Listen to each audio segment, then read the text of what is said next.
asalaamaaleykum dalee nag jàmm ci Xarala Academy mbokk yi seetaan Xarala Academy dañuy topp suñu formation HTML CSS en wolof tey ñëw nañ ci lu am solo mooy naka ngay styliser sa programme parce que booy def benn programme informatique wala booy programme benn site da nga soxla ay couleurs yu bëri wala ñaari couleur minimum.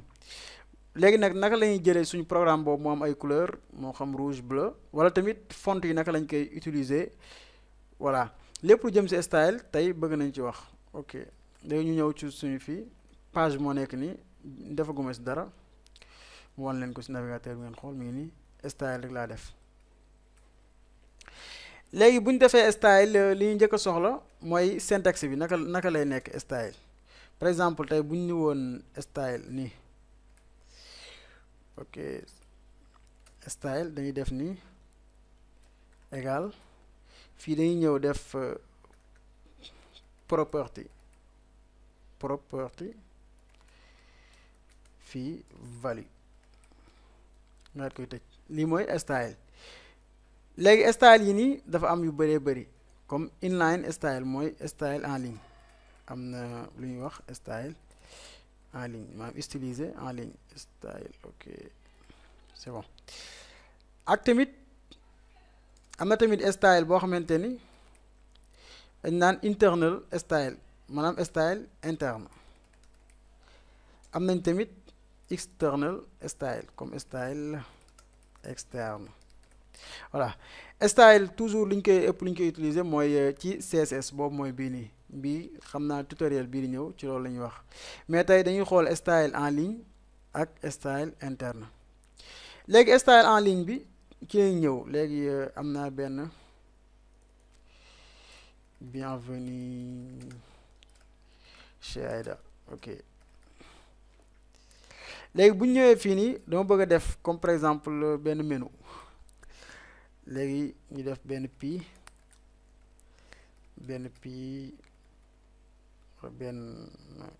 H2 ok H2 c'est bon H2 baax na. bu ñu ñëwee ci H2 bi ñu ngi def fii ma xool comme le menu du jour ok le menu du jour lan lay njëkk a def fii nii comme menu bi mën nañ ñëw li ul ba tey mu tëj fii pare ok léegi bu ñëwee ci li laaj ko Aïda yow la nga am tey ok tey am nga maafe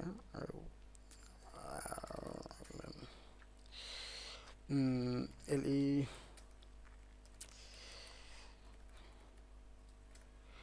rii xaw ma lan ceeb lan baax na ok def ok ceeb jën wala ceeb ok léegi defaat beneen li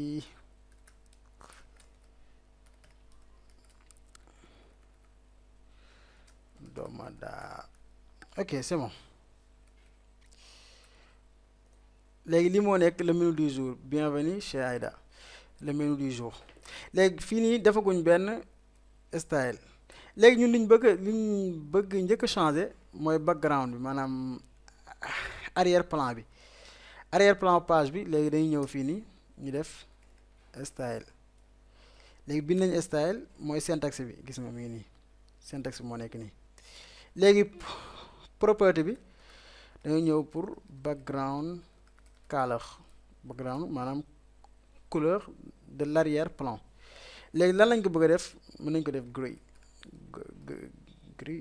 gris waaw ok léegi couleurs yi en anglais ngay bind amul français voilà gis nga changé nañ ko.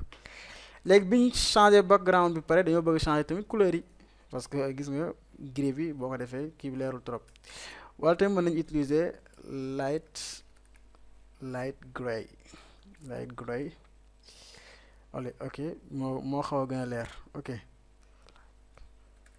léegi ñu bàyyi ko ci gris bi. léegi bienvenue chez Aïda bi dañoo bëgg mu dem comme par exemple ci digg bi léegi ñu defaat noonu style égal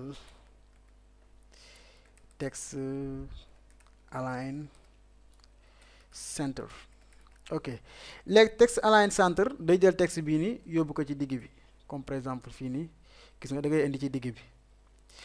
léegi ñun dañoo bëgg tamit comme le menu du jour ñu changer couleur bi.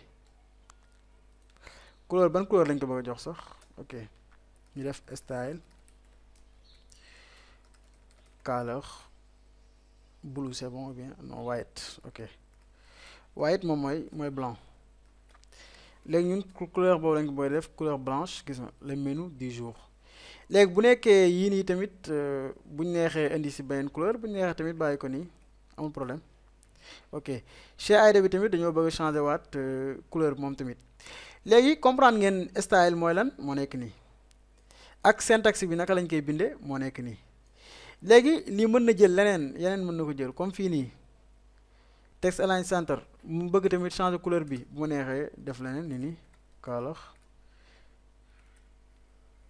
red c'est un peu kii blue c'est bon bien waaw blue.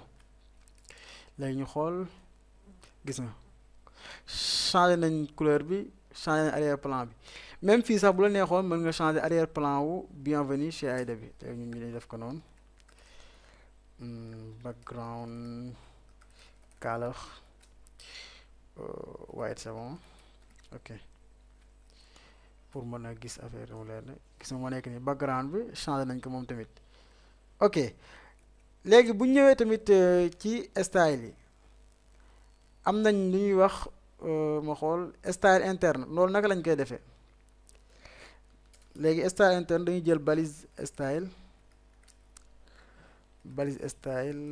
voilà ñu tëj fii. léegi moom ñun li ñu amoon habitude di gis mooy balise yi nga xamante ni fii lay nekk ci biir body bi léegi ñun fii lañ koy def.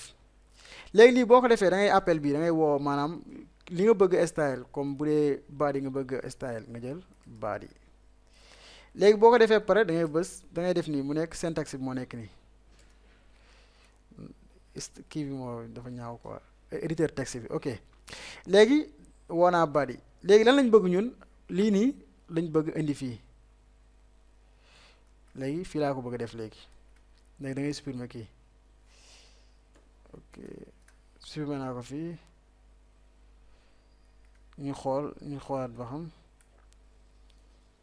gis na mi ngi nii amul benn changement xaar ma changer fii nga xool ma def ko ban couleur sax blue ok gis na mi ngi nii changer naa ko. léegi lii nekk na loo xamante ni moo gën a pratique parce que mën nga am comme 10 pages léegi lépp boo bëggee bind ci fii nii da ngay am problème. wala tamit nga bëgg boole ñaari élément benn couleur comme par exemple H1 H2 da nga bëgg boole seen couleur léegi ñu xool ba xam naka lañ koy defee comme ñëwaguñ ci ay classe ak ID xam naa léegi ñu defe ko nii rek H ñaata 1 ak H2 léegi ñu def color red. léegi boo defee color pare da ngay tëj fii nii léegi ñu xool gis nga mi ngi nii changé naa H1 H2 ñun ñaar ñëpp te bu doon fii la lépp ci kaw ligne bi moom ngay bind. léegi lii tamit nekk na loo xamante ni lu pratique la mën ngeen ci exercer wu lu bëree bëri. léegi ñu ñëwaat ci liste yi comme li ñu doon def ci liste yi sànq naka lañ ko mën a changer ok. léegi bu ñu ñëwee UL LI léegi ñu tëji fii nii daal tëjaat. léegi sànq jàngoon nañ liste style comme lii jàngoon nañ liste style léegi ñun lan lañ bëgg liñ ko styliser mu deñ. léegi par exemple gis nga dindi naa ko fii nii léegi ma dindiwaat background bi def ko gris ok ñu ngi nii liste style type none maanaam dindi nañ ko foofu fi nga def ko white c'est bon liste style type none mu nekk loo xamante ni lu am solo la. léegi bu ñu ñëwaatee ci style moo nekk nii gis nañ style en ligne gis nañ tamit style interne léegi mu des suñu style externe xam naa beneen yoon ci beneen tutoriel dinañ si ñëw leeral ko bu baax a baax mu nekk ci benn feuille style CSS. mbokk yi doon seen Xarala Academy li moo nekkoon suñu tutoriel bu tey ma yaakaar ni jariñu ngeen si bu baax ba beneen yoon ci beneen tutoriel merci.